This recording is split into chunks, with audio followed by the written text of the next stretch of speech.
રામ રામ નિલેશભાઈ. અરે રામ રામ અમિતભાઈ. નિલેશભાઈ આપણે આમાં ઈર વધારે આવી ગઈ છે ને સફેદ ફૂગ વધારે આવી ગઈ છે, ગમે એમ કઈ ઉપાય ગોતી દો. સફેદ ફૂગ ને ઈર બે છે બહુ, ને પોપટી ક્યાંક ક્યાંક દેખાય છે. જો આ પાંદડું શું કહી ગયું, હા બેહી ગયું તે.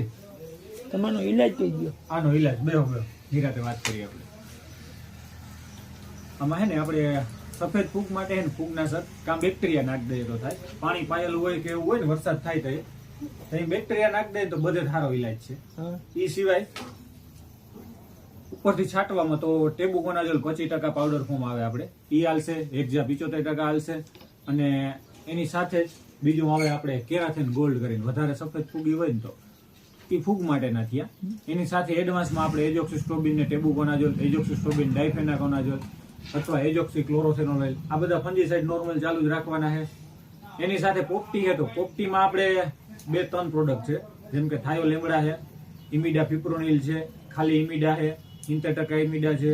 એની સાથે જ ખાલી પોપટી હોય તો પોપટી મોહિમ 2 માં એફએસ હાલશે, જેમ કે થાયોમેથોગેમ 30%, 25%. એની સાથે ડેલ્ટા મેથિન નાખી શકીએ, ક્લોરો નાખી શકીએ, એ વસ્તુ થઈ જાય. એની સાથે તમારો રહ્યો પ્રશ્ન ઈયળનો, તો લીલી ઈયળ હોય તો કોરાજન વાળું આપણે ખેડૂતને ખબર જ છે ટેકનિકલ.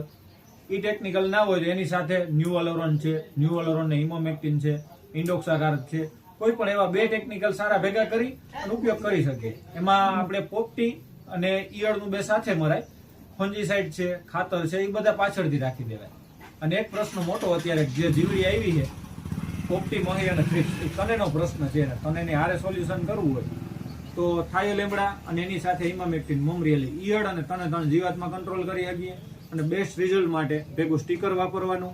એ સ્ટીકરની સાથે એક રાઉન્ડ એ માર્યો તો તે પછી 5 થી 6 દી અંદર વેલો ફૂગનાશકનો મારવાનું. જેનું કારણ એવું છે કે આપણે ચૂસિયા જીવાત આવી હોય એટલે પાન બધા છે, પાનની ઉપર ને નીચે બધે એને ચૂસ્યું હોય એટલે અહીંયા દાગ થયા હોય અને અહીંયા ફંગલ ઉત્પન્ન થવાની છે. એ ફૂગના કંટ્રોલ માટે આ રાઉન્ડની સાથે જ અલગ રાઉન્ડ એક ફૂગનાશકનો સારો વાપરવાનો.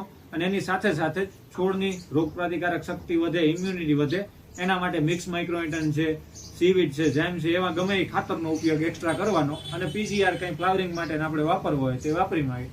એની સાથે જ આપણે ખેડૂતનું સારું ઉત્પાદન માટે પાયામાં અથવા નીચે પાણી સાથે ખાતરનો ઉપયોગ કરવાનો રહીએ.